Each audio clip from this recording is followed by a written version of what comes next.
ne soit plus surnommée l'île oubliée. Ils ont posé leur sac il y a quelques années à Nouméa. Cécile Pintou et son compagnon Patrick Dancel offrent une expo photo sur le Vanuatu à partir de la semaine prochaine. Pour l'occasion, ils accrochent leurs œuvres dans leur galerie. Tous les détails avec Marie-France Cubada et Christian Svali. Dans le vieux Nouméa rénové, en bas du Sacré-Cœur, la galerie Dancel a gagné l'étage. C'est la toute première galerie de photos d'art de la capitale. De fait, le marché est petit. C'est vrai que ça se vend pas très bien la photo, mais pourquoi pas? Ça commence à venir dans les mœurs en fait.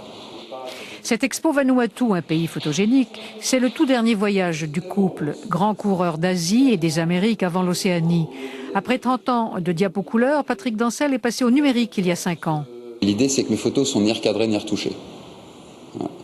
À part une, là, il y a un coucher de soleil qu'on a fait en HDR, c'est un traitement spécial. Ça, c'est ultra retouché. C'est celui-ci, avec ses faux airs d'autant n'emporte le vent. Mais le bleu de ce trou d'eau au Vanuatu est donné pour naturel. On bosse avec Photex qui fait des super tirages. Honnêtement, c'est très pointu. On nous propose différents supports, en fait, différents papiers. Là, on a travaillé avec 2 papiers différents, un pour la couleur, un pour le noir et blanc. Et non, il n'y a pas besoin d'aller à l'étranger pour faire tout ça, en fait. À lui, la couleur, le paysagiste se veut homme des bois. Elle, Cécile, la portraitiste, préfère la monochromie pour l'émotion des visages.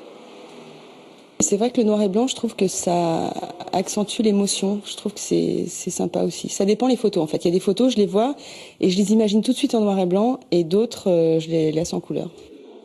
À découvrir la galerie Dancel, rue d'Ypres, pendant un mois. Voilà qui met un terme à cette édition dont je vous rappelle le titre principal. Le réacteur numéro 2 de la centrale de Fukushima a explosé ce matin.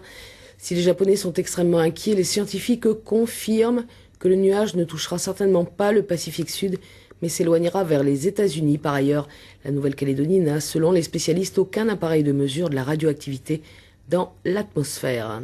Merci de votre fidélité. Toute l'équipe qui m'a accompagné ce soir se joint à moi pour vous souhaiter une excellente soirée sur Nouvelle-Calédonie Première. Je vous retrouve demain à midi, puis à 19h30. Excellente soirée à tous.